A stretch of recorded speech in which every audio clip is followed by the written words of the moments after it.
போட்டிருக்கேன் வாணலி. இப்போ வந்துட்டு இதை 1.5 ஆளாக்கு நான் கேழ்வரகு மாவு எடுத்திருக்கேன். அதை போட்டு நம்ம பொன்னிறமாக வறுத்துக்கலாம். கொஞ்சம் கடுகு போட்டுக்கிறேன். ஒரு பச்சை மிளகா பொடியாக கட் பண்ணியிருக்கேன், அதையும் போட்டுக்கிறேன். போட்டு நல்லா வதக்கிக்கலாங்க. தண்ணி ஊற்றிக்கலாங்க. நான் வந்துட்டு இதில் ஒரு ஆளாக்குன்னா எனக்கு இது கரெக்டாக 1 டம்ளர் கரெக்டாக இருக்கும். நான் வந்து இதில் 1.5 டம்ளர் தண்ணி ஊற்றிக்க போகிறேன். ஏன்னா 1.5 டம்ளர் மாவு எடுத்திருக்கேன்.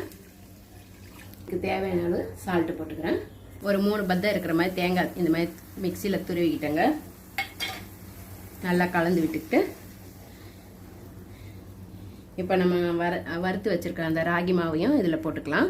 போட்டு நல்லா அதில் கலந்துக்கலாம். உருண்டை இல்லாமல் கலந்துக்கலாம். நம்மளுக்கு தண்ணியெல்லாம் இழுத்துட்டு இந்த அளவுக்கு ஆயிடுச்சு. இப்போ நம்ம ஸ்டவ் ஆஃப் பண்ணிவிட்டு இதை அப்படியே ஒரு 10 நிமிஷம் மூடி வைக்கலாங்க. இந்த அளவுக்கு இப்படி